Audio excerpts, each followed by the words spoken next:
Hello, world. This is the Know Your Place podcast, and this is episode 9. I'm Charles Altendorf. On this week's episode, my friend Eric King joins me from Appalachian Underground to talk about what the real Kentucky is and some of the finer points of radio and podcasting. Stay tuned.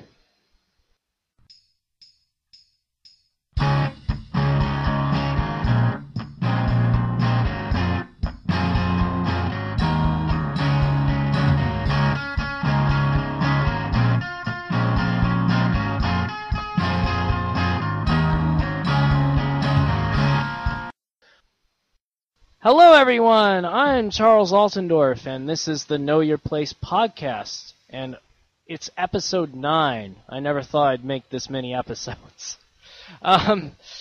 This week, I'm joined by a very special guest. I have another podcaster with me here.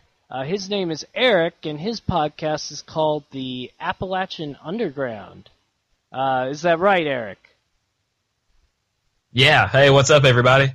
Yeah, say hello to the fans, Eric. Yeah, hey, what's up? It's weird to hear a good intro. We don't do good intros on my show. Oh, well, I've been told I have the face for radio, so. Yeah. I had a radio show and got told a similar thing. No, I think you have a great voice, man. I think it's good for this format, so.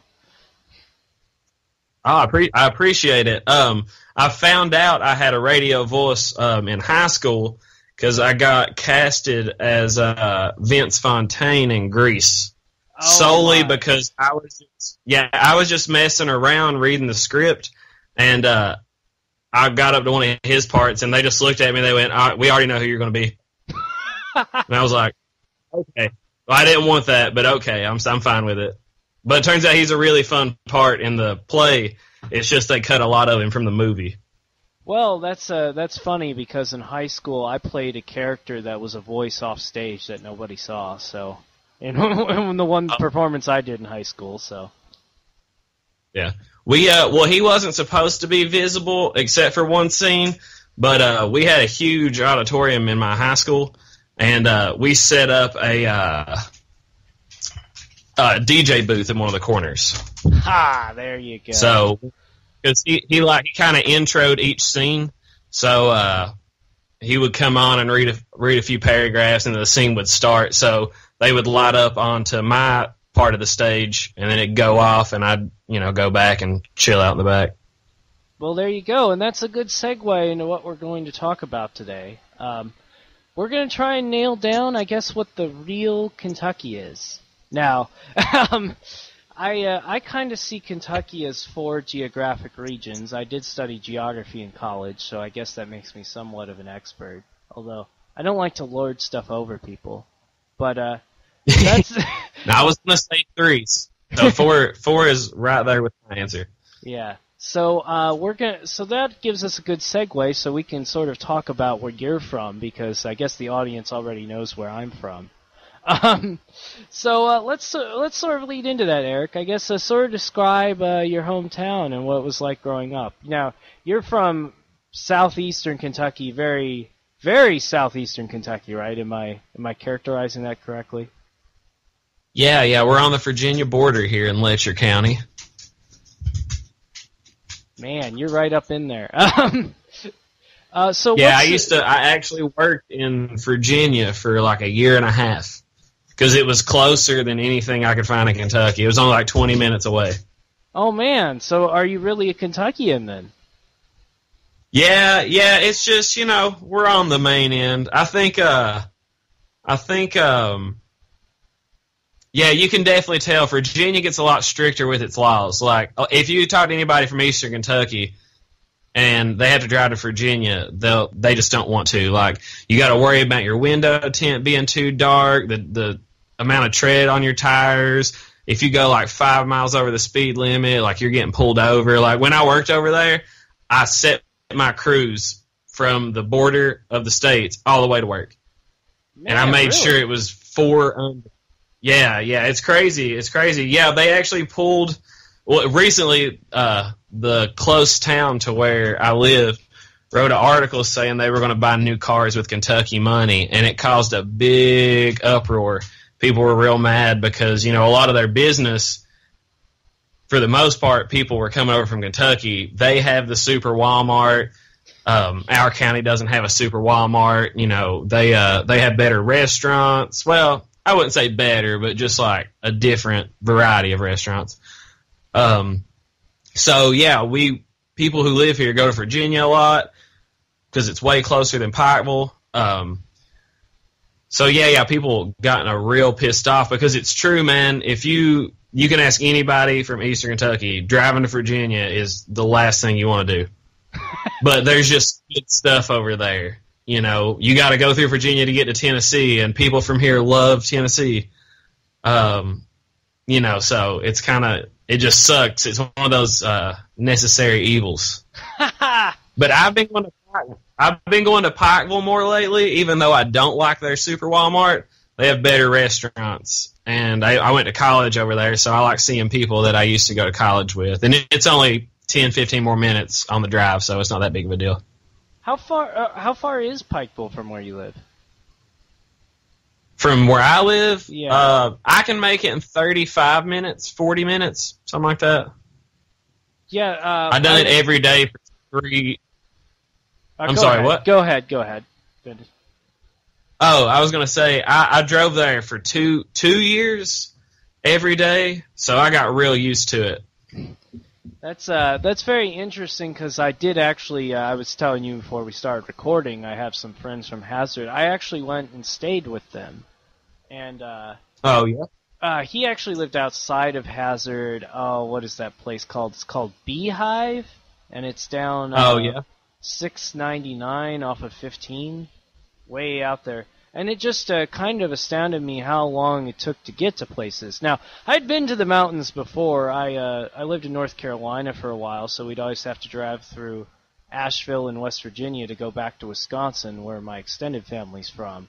But, out there's not a lot of interstates, right? So it's just amazed me how long it took to get from here to there. Yeah. Just the real run. Yeah, it does. Somebody else told me that once. My buddy used to book hardcore shows and like those types of shows around here, and everybody that came from bigger cities was like, they were like, man, if I had to drive 10 minutes anywhere, like that's a trip. And I was just, it takes me 15 minutes to get home from here, and that's like I work here, so it's 15 minutes to work, and then 15 minutes back home, and yeah, it always kind of trips people out. I like to drive, so it's not a big deal for me, and I'm used to it. I've lived here my whole life. I just choose to travel a lot and come back. I don't think I would ever want to live anywhere else permanently. I just want to be able to go somewhere and stay a few months and then come back home. That's interesting you bring up that liking to drive thing because my wife, who's from South Central Kentucky, she's from Garrett County, which is 2 counties to the south of Lexington. I think sometimes she likes to drive to just de-stress, and that's it's a little different than what I'm used to. Although I can't decide which state I've lived in the longest. I guess I've lived in Kentucky the longest, so I don't know what to call myself. Facebook has that thing where you're supposed to put in your hometown. That was always a struggle for me. Oh yeah. Yeah, because I have like 5 different places I've lived, so I don't know. But hopefully I'll set up a permanent one soon. I kind of wish I had left for college. My original plan was to go away for college because, honestly, it doesn't make sense for me to live here. Everything I like to do is better other places. But I realized that I was just going to Lexington to go to community college, and I could do that here. I had a free house, like my house is paid off. I saved money, and then I got the Pell Grant. So I got it was cheap college, so I got a lot of money back. So it made everything more comfortable. So I stayed here, and I was like, I'll transfer out, because once you go to a community college in Kentucky for so long, you get a scholarship to go to universities. Right, a lot of people did that at UK from BCTC. Yeah, that was my plan at first. But then I was like, I'll just stay in Whitesburg. It's not a big deal. Which I actually live in Neon. But usually when I talk to people, I say Whitesburg because that's the place most people know. But I was like, yeah, I'll just stay in Whitesburg. And I actually went to Hazards Community College for the first semester. And then I was like, I'm tired of this drive. Like, I'm just going to stay at Whitesburg.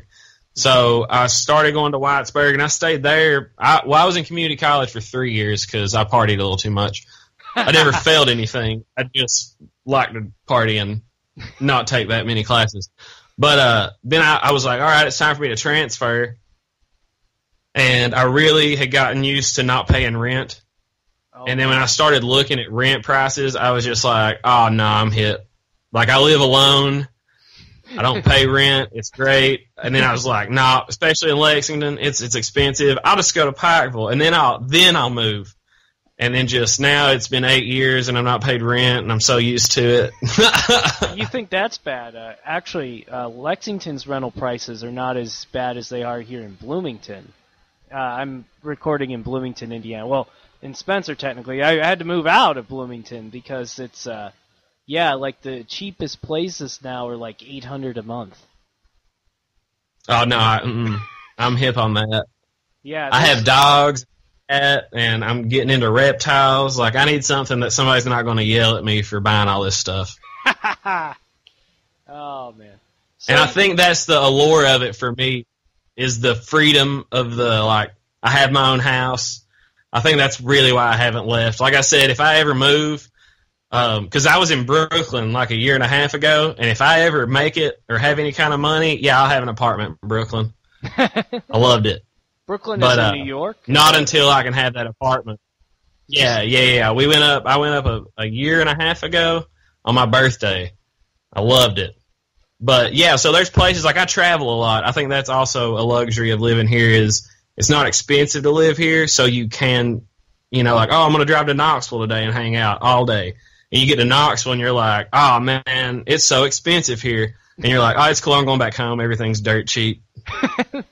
Yeah, that's something I hadn't considered. A lot of people I've met from Kentucky or do things like truck driving and that. And that's stuff that you can do, and travel and then live in Kentucky, cheaper, I guess, Yeah. Yeah, because up until recently, like 2 weeks ago, I didn't work full time. But it doesn't cost a lot for me to live. Like, I was comfortable, and I was working a little bit over, I was working a good amount of hours, but not full time. And I was super comfortable. Like, it's just cheap to live here. And that's a good plus from it, too, because I like to go places and then spend money. So yeah. I think that's part of the allure of it as well. You can get a house that probably in Lexington or wherever you're at, it'd cost you an arm and a leg, but you get it here for you'll be like, oh, did the bank foreclose on it? Is there something wrong with it? Do I have to rebuild it? And it's like, no, it's just how much it is. But then you also have to trade off. Like, we don't have a lot of diverse kinds of like restaurants or stores. Like, we have a Walmart and dollar stores. There's dollar stores everywhere. Yeah. So, I mean, you got to kind of go out for that, but that's why we have Amazon, and that 2-day shipping's pretty good. It took them a minute to get it worked out, but they got it worked out for us. That's cool. So, a lot of your, so as we sort of dive into this, so my experience of Kentucky is probably a different version of Kentucky, but I have been out to Eastern Kentucky, like I said. I have friends in Hazard, and then I also went to a friend's wedding reception in Sawyersville, which was... that was quite an experience for me. That was the first time I had been east on the Mountain Parkway. That was the first time. The only other time I'd been sort of in eastern Kentucky, and I don't really consider Ashland eastern Kentucky in the same way, was to Ashland. So Sawyersville was quite a big change for me. I was like, wow. Yeah. This is different. But, yeah, so I went to high school in northern Kentucky, and up there, I don't really consider that the real Kentucky. Does that make me bad? Am I saying something sacrilege? Y'all were in Florence, y'all, right? Yeah, that's where I went to high school. I went to Boone County. I love driving past that water tower so much. My high school's right next to that water tower. I used to go to shows in Covington all the time. But yeah, I agree. That's kind of Ohio.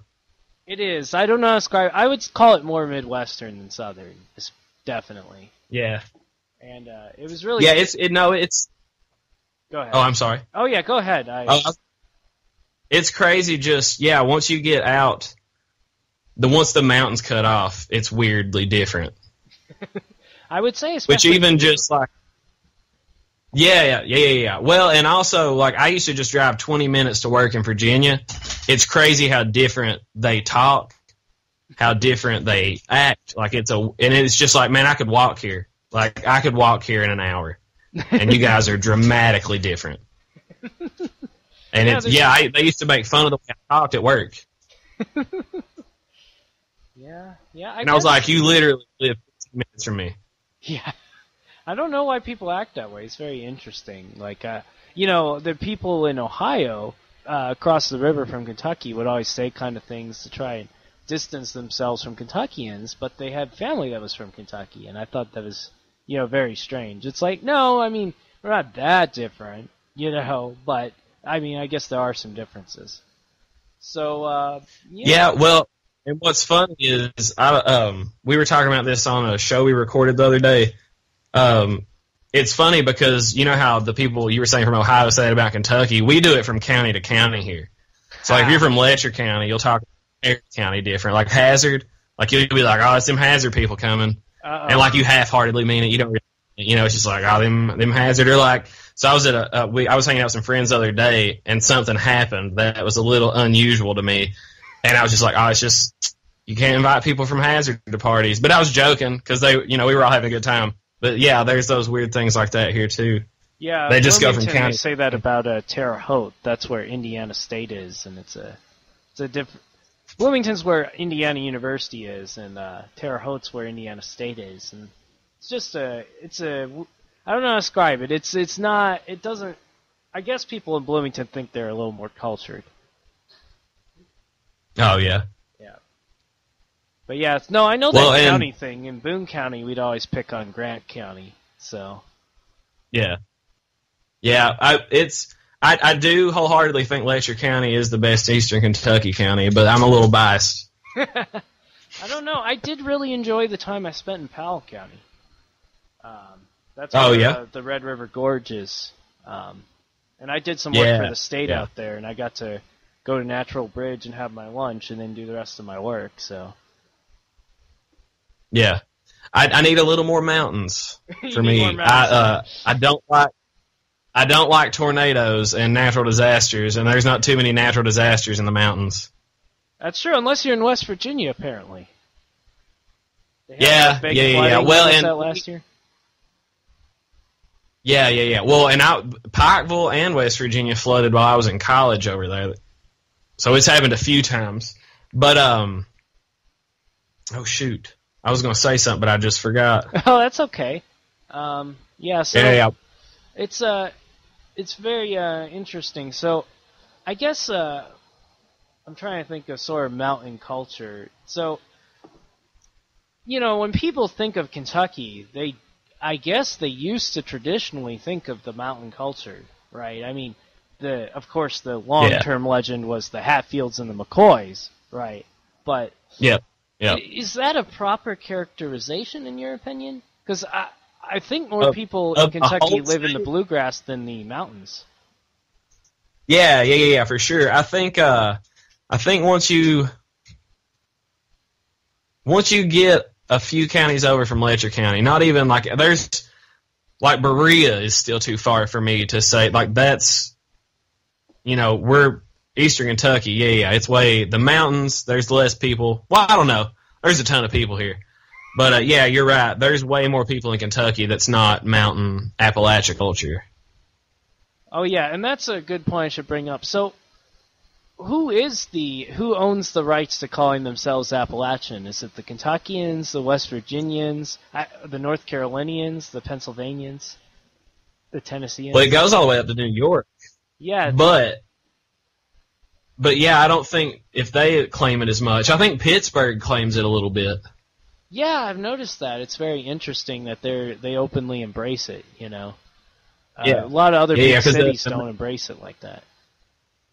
No, yeah, when I first found out Pittsburgh was like, yeah, we're Appalachia, I was like, well, that's awesome. I didn't know that they would actually say that. But yeah, most of the times people think of Appalachia as just West Virginia, Kentucky, and the moonshiners and all that. It's definitely way more diverse. I think it goes a little bit more southern too. Maybe, or maybe I'm wrong. Yeah, I would say Appalachian has to be more affiliated with the South than the North. It is an interesting thing, though, because it's kind of blurry, because, you got West Virginia and Kentucky didn't secede, so, they are southern states in a way, right, but they're also not, they're not like, well, my wife and I know this couple from Alabama, and, they, of course, point out that Kentucky isn't the South, so. Yeah, it's not technically, a lot of people around here take the South a little too serious. But we were split right in the middle of that Mason-Dixon. So half of us is technically south, and half of us are technically north. But we separated right. I think I don't talk about history too much. I don't remember much, but we were Union. Yes, and we fielded armies for both sides. So that's yeah, for sure. Which is really wild to think about. But yeah, no, Kentucky's not that south, but people think of it as south. I think it's just because the accent throws people off, but our accent is way different than a southern accent. Just people don't pick up on the slight differences. Yeah, I would say Appalachians sound distinctly different than people from, say, Alabama or Mississippi. Now, people in Louisiana, they have a totally different thing going on, and I would call that a totally separate culture almost. Yeah. With the French influence. That's a very interesting topic. I'll have to dive into another podcast, but, that's a very fascinating culture, too. But we do have a lot of the Southern culture, like sweet tea and all big hats for the Derby and... fried chicken and... all that. Yeah, fried chicken for sure. Bourbon, we still do Southern type things, but no, not actually a Southern state. Just half of it. Well, actually, I don't even think fully half of it was under the Mason-Dixon. I just think like the bottom fourth of it was under the Mason-Dixon. Yeah. So yeah. Not very Southern. No, I don't know. Do you No, it gets real cold here in the winter. Do you feel more attachment to Indiana and Ohio than you do to Tennessee? Or? Oh, no. No, not at all. People get real different. Not in like a bad way, it's just like a different way. But I vibe better in the South. Like until I went to New York, I had never went more northern than D.C. Oh, wow. Not because DC's kind of in the South in a way. Yeah. Well, it's right on the tip of Virginia, and it's awesome. I love it there. But I didn't go north. Like, we just stayed in the southern states for vacation. And I went to California. I mean, I've traveled all over the South, and it's just... But I love going to... Like, I go to Kings Island in Cincinnati. Right. But it's just a different... I don't know. It feels weird. Which also, like I was saying before, once you leave and go somewhere else, there's a lot of luxuries you lose. Like, I know all 4 cops in the county. So, like, I don't worry a lot about that. When I leave here, it's like, I might get too wild and get arrested or something, or, something like that. So I think it's a little different. But I also think that, at least for where I'm at in Kentucky, they do embrace Southern culture a little bit more. So it's all more slow, laid back. Oh, I'm sitting on the front porch, y'all, drinking my sweet tea, that kind of thing. Yeah, that's cool. So my more experience with Kentucky was, obviously we moved to Northern Kentucky, but the first place we ever traveled, my parents and I stopped in Lexington and stayed because it was halfway between Wisconsin and North Carolina, so we'd stop there several times a year. First time I was there in 1998. So, and I guess, when I think of Kentucky, I think more of the Lexington area with the horses and the bourbon, and I don't know, what I like about Lexington, and this is probably terrible, but I like the old money culture of Lexington. You know, Oh, it seems yeah. like people are super laid back in Lexington. You know? Yeah. And then you pull up on the coach of the college's house, and it's multi-millions of dollars. But everybody's super chill. Yeah, and I don't know. I mean, like in Cincinnati, I feel like, and here in Indiana, it's more of a rat race a bit. You know, it's like people are, you know, sometimes they're trying real hard to impress people or whatever. And when I was in Lexington, I felt like nobody was really trying to impress anyone. Oh, yeah, no. Well, I think there's a little bit of that, but Lexington also has a bigger culture of, like, I'm going to work at this bar forever because you make great money. Like, I have friends in Lexington that work at bars. I would move to Lexington and work at a bar if I didn't want to get an apartment. I have animals. That's like I half don't, of my you know. half of my friends from college probably do that. No. Yeah, yeah. So it's like everybody's just not as worried about, or not everybody, but all the people I know in Lexington, they're just hanging out. You know, they're working, hanging out. Lexington has some of the best taco trucks I've found, though. Yeah, that's a new creation. There was only one when I was in college there, and now I hear there's more. They're on every corner, and they're so good. The salsa verde, it's so good. Yeah, that's one thing Yeah, I I don't didn't have like as much of in Lexington Indiana until- is good Mexican food. So We oddly have really good Mexican food in Eastern Kentucky.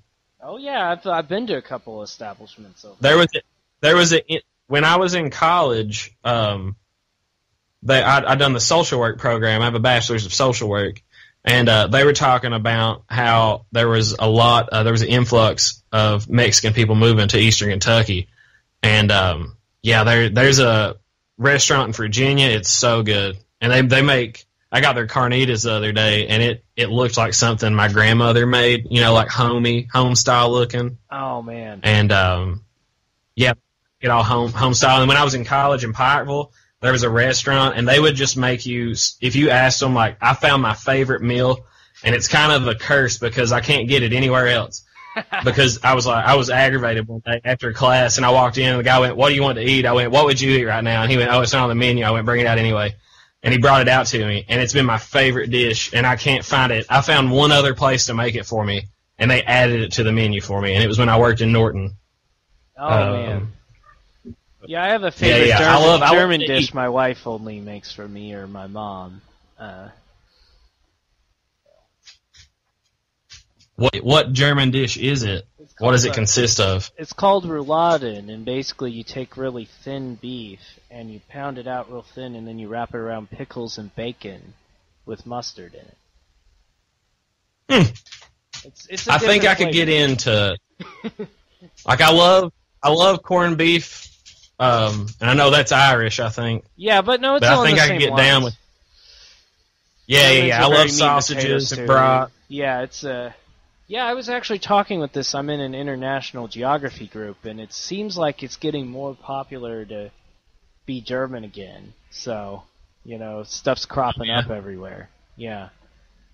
Yeah, Oktoberfest, they have one in every town now. Yeah. So. Which is just kind of funny because I grew up with that. And when I was a real little kid, that wasn't popular at all, and now it's become very popular.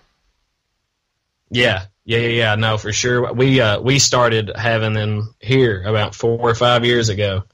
Wow. And used to you had to go to Lexington to do something like that, you know. Yeah.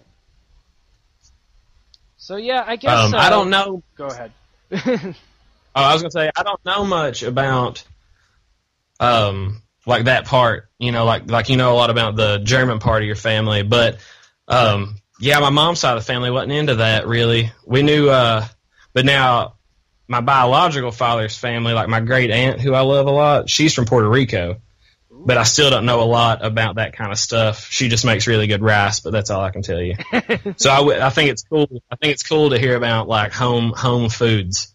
That's why when I go to Mexican or Italian, I'm just like, bring me what you'd eat at home or something, you know. No, I'm convinced that's one thing that like. As a geographer, that's like one of the biggest things that defines a culture, right, is the food. And it's absolutely terrible because in some ways globalization is killing that diversity of food, you know. Yeah. And I love it. Like, that was like one thing I wanted to do so badly in college, and we did it once or twice at UK, but, just have like a world's food fair. Yeah. Well, see, I think with here it's a little different too, because we have our own kind of food culture that's real different. Kentucky has a very defined cuisine, in my opinion. Yeah, well, and then you can get even more specific in Eastern Kentucky. Like, well, we don't do hot browns really that much here, but we do like soup, beans, and cornbread, and like people get real specific about how they'll only eat certain types of cornbread.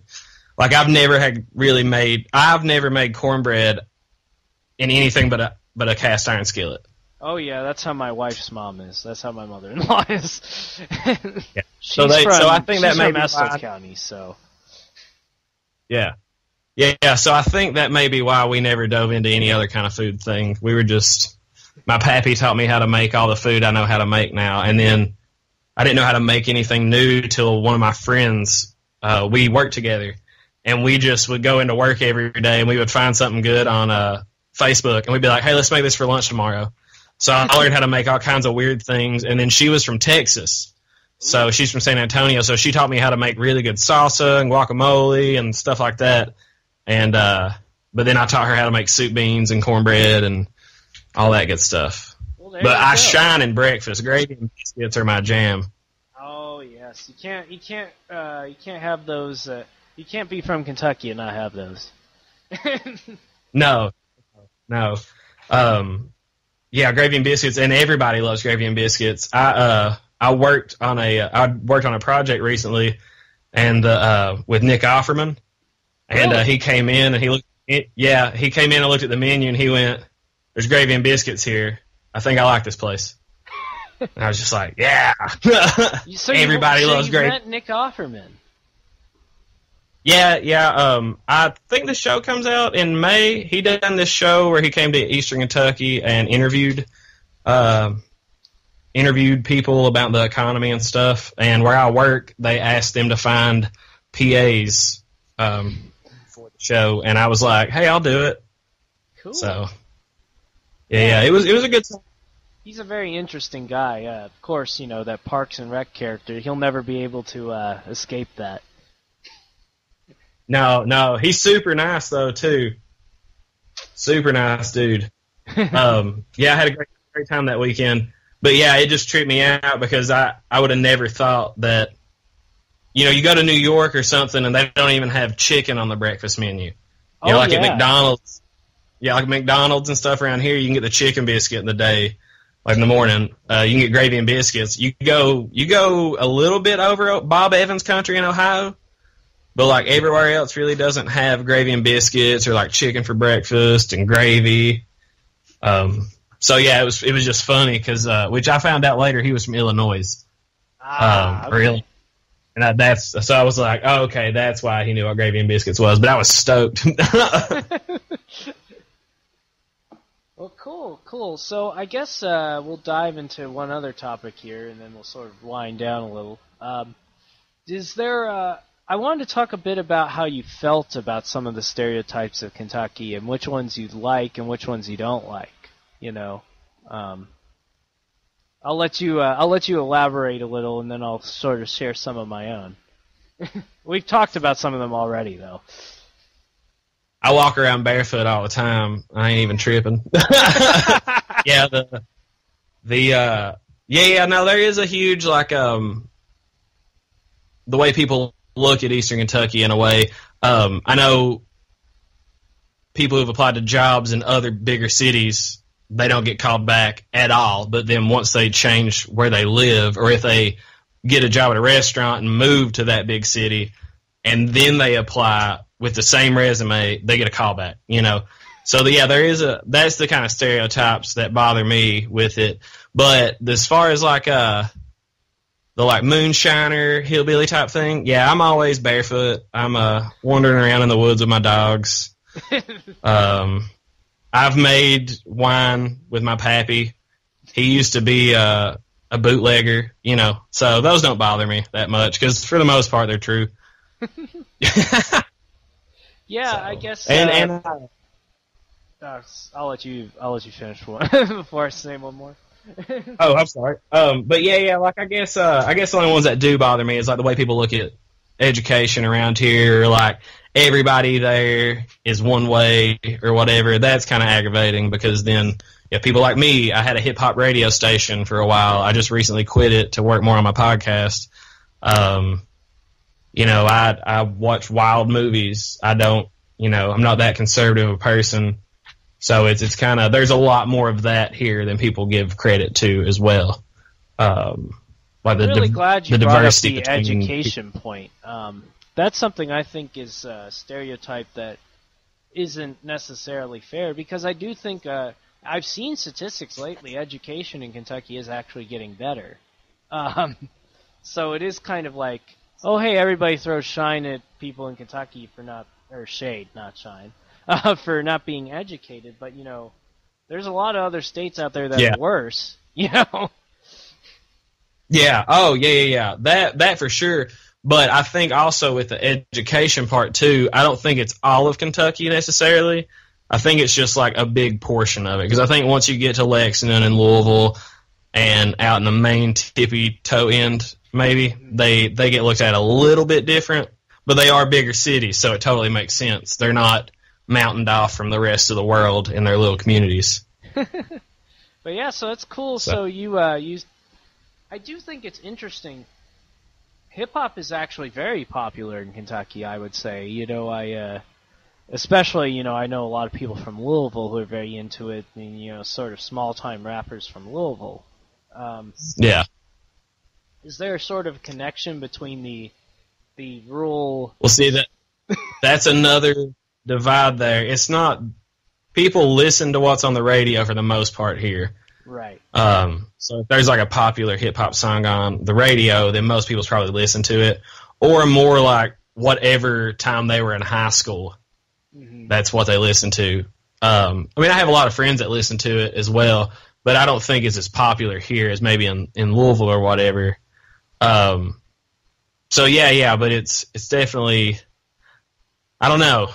I think people who do like it, like I like hip hop a lot because I liked going to hardcore shows and like hardcore music, and there's a lot of overlap with hip hop and hardcore.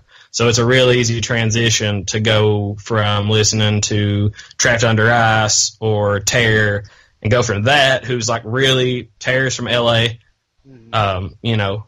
and they basically rap over instruments, but in an aggressive way, and then to transfer from that to somebody who hip hop, So I guess it's kind of just the shift I made.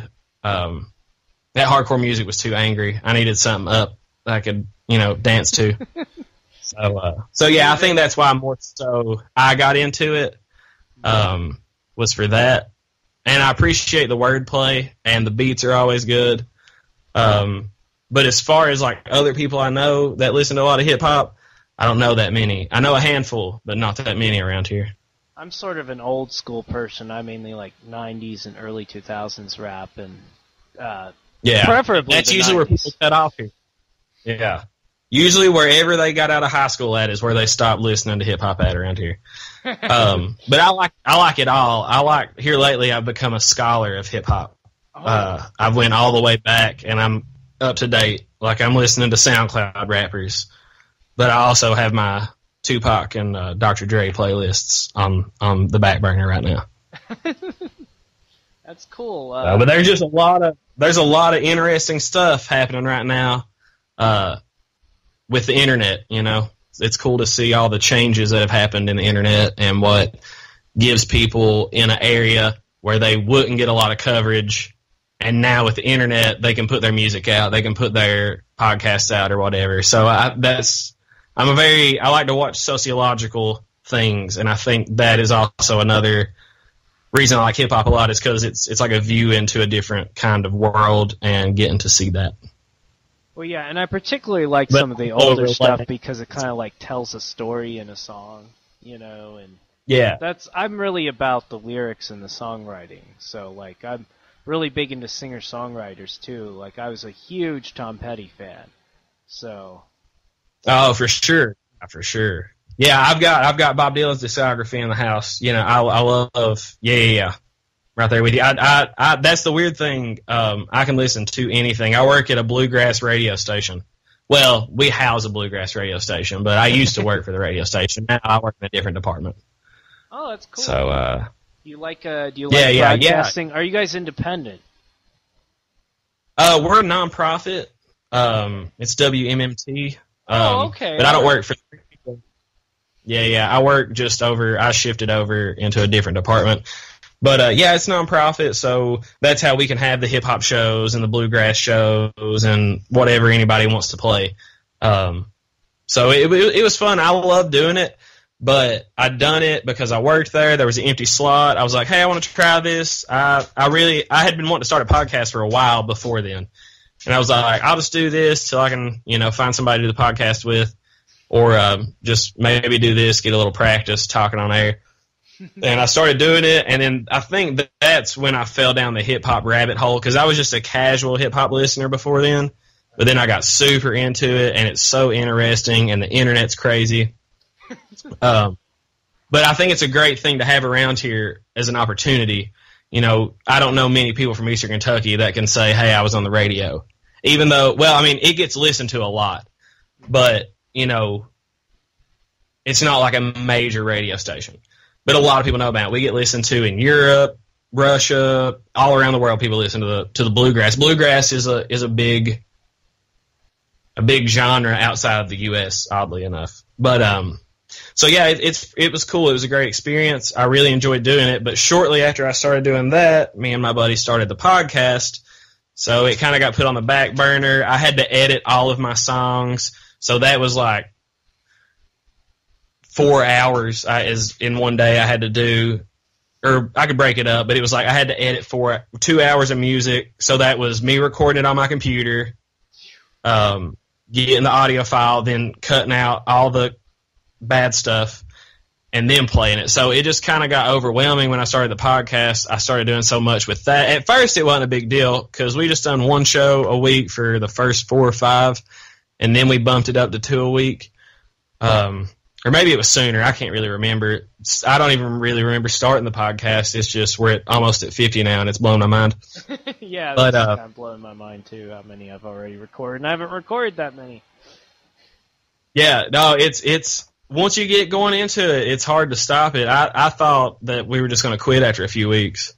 But, yeah, so after I started doing more with the podcast, recording twice a week, trying to do social media and having no prior experience at that, and learning Photoshop for work, and then I was like learning it more for me for the podcast, and I was just like, I gotta quit this radio show. And then I'd done it for like 3 months. I would just make the playlist and put it on the radio. We have 8 prisons in the area, and WMMT does this thing where they it's called Calls from Home, and family members can call in and leave messages for the loved ones, and we play hip hop, and that's on Monday. Well, there you go. So that's the only hip hop show they can hear in the prisons. So then I started one because I like hip hop. Well, it didn't start out as a hip hop radio show. It started out as an everything radio show. And then my friend Katie from Texas came in, and we had a trap night, and then hip hop. But so then I got like a followership. People from the prisons would write to me, tell me if they liked the show, what songs they didn't like, what songs they'd like to hear. And they would I never wrote back, but they would write every week. And then, like, I guess I would kind of answer them over the air, but not too specifically. But yeah, so that's what sucked about it, is like the connections I made with people that maybe needed that, to hang out or to write the letters or whatever. And I actually met a lot of them. Their family members started calling my show, and that was I didn't take requests unless they were in advance. But I would start taking requests for a couple of them. But then I just quit answering the phone. I didn't like talking on the phone when I was at the radio. I was generally not sober at the radio, so I don't like talking to people when I'm... That's wild. Yeah. Yeah.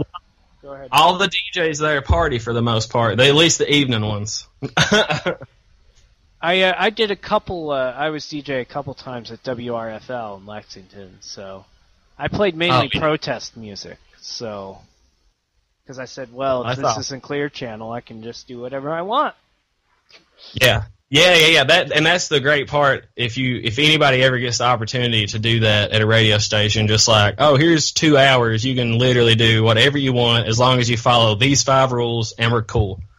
Like that really helped me get my creative juices going and learning about like, oh, well, things evolve and get better over time. And then I started doing something else, and then now I've started doing other things. So, yeah, I think it's definitely a good thing when people are just turned loose with something, no clear objective, no clear outlines on it. So I think that if anybody ever has that opportunity, they should take it. I'm glad I done it for a year and a half, and I wish I had the time to still do it.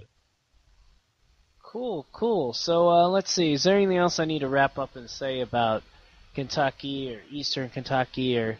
I don't know. Let's see. I guess I guess the big thing we could talk about is sort of what we see the future for Kentucky is, and sort of the future for Eastern Kentucky. So you were involved in that radio station thing, and you said you'd only have to drive about 20 minutes to work, which was still kind of impressive to me. You know what the stereotype is? Do you see a lot of people still moving away? Do you see it ever? I don't know, was there ever a time that there wasn't, struggles for employment in Eastern Kentucky?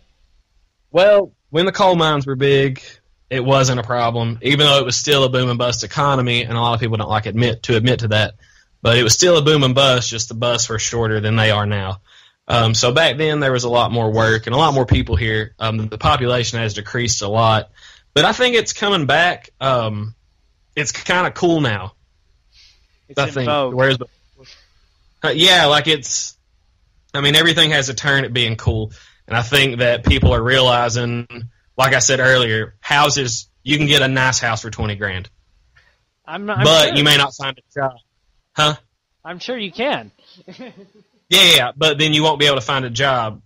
But, a lot of people who work from home, there have been more of those. There's closer cities that are getting bigger, like Pikeville. You can get a job in Pikeville, but live where I live and drive. Like, I know all kinds of people that live in a county and drive a county away to work. So it's kind of cool now to be in Letcher County, which Whitesburg's kind of getting some momentum. But I don't know. I worry about the future all the time of specifically Eastern Kentucky. Not really much more about the rest, basically, because I don't know. And, like, Lexington is always awesome. And, they're always kosher. All the money from the rest of the state pretty much goes there. Like, they're kosher. But, yeah, so I don't know. There's a lot of different people pulling in a lot of different directions here is the problem. Like, a lot of polar opposite ideas, and then they all just get stopped. And no one talks about, like, hey, well, maybe this one isn't a good idea, but the other one is. It's like there's a 80-year-old dude being like, oh, I want to do this. And then there's other people, or like one other, like another group of people that are like, oh, but we want to do this. And then it's just like a bicker thing. So I don't know what will happen in the future.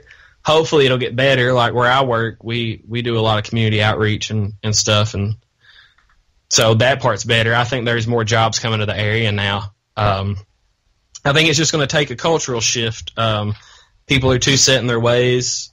They don't want to accept that something may be over and we need to kind of find something else, which diversification in an economy is good to begin with. And we've never really had a diverse economy here, so no one's used to it. So when they think about like, oh, well, the only way we made money for the last 100 years is gone. Like, that's not cool. Like we can bring it back. And you're just like, no, we need to bring something else back, but we need to bring like 300 other things back with it. But it's also hard because, like we've talked about, it's so spread out here. So I don't know. I hope what my goal is to buy part of the county. So it doesn't bother me. I hope land stays cheap. Well, and I think people don't realize how much you can use that to your advantage. That you have sort of more... In Eastern Kentucky, you can be more of an individualist, and that can be a benefit, too, Yeah, for sure. Because in places like Chicago and, the really big cities like New York, they're, there's certain requirements that come with being that kind of a world city that you don't have in Eastern Kentucky. You know? Yeah, I don't ever see Letcher County getting big. I definitely think it'll get better. We have a lot of people that are working from home now. You know, they work for UPS, Amazon. They make pretty good money. Like, I have a friend that she works for Apple from home. It's a great job. So I think with more of that, more people would move here. So I think it's going to take that shift in the culture to be like, oh, I can make this much money from home, or like this, you know, start a store, have a physical brick and mortar store if you want to, but then sell to the world on the internet. Like, that's happening more. People are opening more stores, but they're not selling to hardly anybody here. They're just selling out to everywhere else. So I think it's just going to take... That's what really is great about the world economy, and I think that really will help places like Eastern Kentucky. Mm-hmm. So that's when I think once people accept the culture shift, I think that's when it'll get better, but I think it'll just peak and be nice. Like, when I was a kid, it was packed here all the time. Like, you went to a local festival, shoulder to shoulder. Like, people came in from out of state. Like, it was a big deal. And then now you have a festival, and it's just kind of like it's kind of big. There's kind of stuff going on, but nobody's really out, even the people who live here. I can't tell you the last time I went to a festival for more than just festival food in the last 10 years. Oh, but now, that's the opposite of Cincinnati festivals. They're still quite crowded.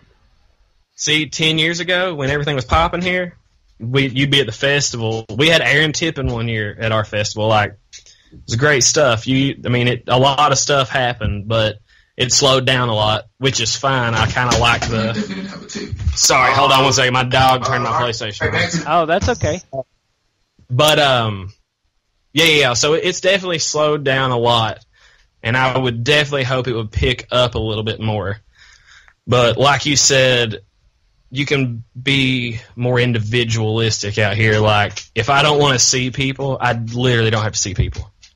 Right. I think that's the thing that I've been reading a lot about California, obviously. In my last episode, I recorded about the water crisis in L.A., but, you know, I think that's the thing they're experiencing now on the coast now is because they've gotten so dense and populated, they're dealing with the negative consequences of that. And, you know, with somewhere like Eastern Kentucky where you can move in and set up shop doing, you know, like you said, online business or something, you know, that might be a better alternative than being poor in one of those big cities.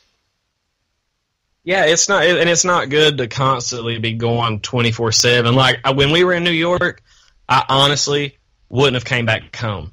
But after a month, I'd have been like, home looks a little bit better, man. I'm going insane up here. Like, everything's expensive. Everybody's always doing something. Like, a lot of people move off because they're like, oh, I don't have anything to do. And it's like, God, you want to do stuff? Like, I do stuff, but it's like not that kind of stuff. I do stuff like hike in the hills or walk my dogs or, which I like doing stuff though, but it's in small spurts. Like, the whole time whenever I go places, like, I go to Lexington for the weekend specifically to do stuff, but it's nice to leave on Sunday, come home Monday and be like, okay, got that out of my system. Glad I don't have to do it for a while, you know. Like, I like to do them in spurts. I like to relax too much to be going all the time, and that's why I watch Joe Rogan's podcast and hear them talk about L.A., and I'm just like, man, that would be fun for like a week. I would go there. I have zero desire to go to L.A. Maybe San Francisco, but not L.A. I went to L.A., and it was great, but again, I was there for a week. Maybe if I stayed longer, I would have hated it, but... Yeah, I would like to go to San Francisco too, man. I didn't go anywhere but Orange County when I was out there. Yeah, I'm a big fan of the author Jack London, and he wrote about San Francisco in the late 1800s, early 1900s, and his stories were pretty cool, but I'm sure it's nothing like it was back then, so... Yeah. Well, like, around here, I don't worry about getting speeding tickets, like we were talking about earlier. Like, I just don't worry as much here, and... I feel like I would worry other places, and I have neighbors where I live, And that's too much for me. I couldn't imagine having somebody live on top of me, beside me, in front of me, behind me, below me. My dogs would bark all the time. I would bark all the time. So, like, I honestly, where I live now, there's a huge yard, but I have neighbors, and I hate it. And I know them all. I've known them all for a long time, but it's just like, I want to come out my yard and yell. I can't do that. Like, one of my dogs will only listen to me when I cuss at her. I think I accidentally used that as like the treat word, so like I have to cuss at her. Sometimes she listens, but if she's not listening, there's a certain word that gets her in gear, and every time I'm like, dude, I'm outside. These people can hear me. Like, I hate it. And the other day I was at a party, but my buddy moved in a couple houses down, and somebody texted me from like 4 houses up and was like, hey, we can hear you guys. And I was just like, I would rather be – I lived on 42 acres until I was 18. And there was a road that split it. Like, we had a big bottom and a big top. And we had farm stuff off the hill. I had chickens on the hill. But, like, no neighbors. The closest neighbor was like a 8-minute walk. And it was great. You couldn't hear them. They couldn't hear you. And then my grandmother moved to Tennessee, and she gave me her house in Neon. And, man, I don't like having neighbors. Well, you're in the right place if you don't want to have that many neighbors. Yeah, but I also like to be around a lot of people sometimes. That's why I like the trips to Lexington. I got buddies in Lexington because everybody from here moves to Lexington. So it's easy to go up there and stay. Like, oh, hey, man, I'm coming in. Or like, oh, yeah, come up. We'll have a weekend out of it or whatever. So I like to go up there in spurts. And here more recently, I've been getting out a little bit more. So, but it's because it's warming up too. When it warms up, I'm more apt to go places. But in the cold, I don't really like to go places. I just like to sit on my couch and watch TV. Wow, that's cool. You're making me nostalgic for college again in Lexington, but cool. Well, I guess there's let's see. Is there anything else to close with here? And I don't really think so. I think we've covered the gamut. So I don't know what the real Kentucky is. I haven't decided. There's the Western, the Eastern, the Central, and the Northern, in my opinion. I guess the Central Kentucky is the most populated place. So if you're likely to meet a Kentuckian, you're probably more likely to meet someone from Central Kentucky. But that all being said, there's a reason why a lot of the stereotypes come from Eastern Kentucky.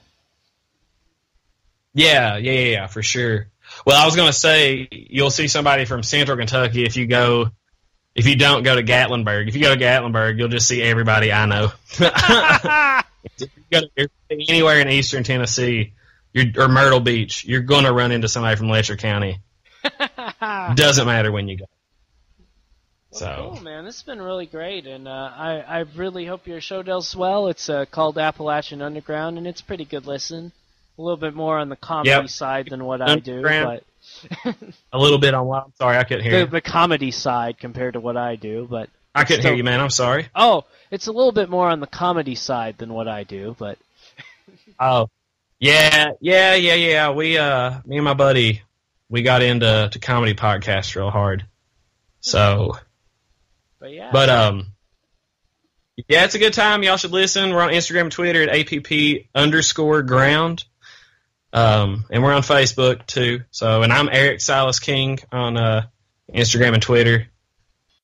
Check out the Know Your Place podcast on SoundCloud at soundcloud.com/knowyourplacepodcast, all one word, or on Facebook at facebook.com/knowyourplacepodcast, all one word. And we will be coming soon to YouTube and iTunes, and maybe another social media platform near you. Special thanks to my wife, Sarah, and Jay Graff for the riff.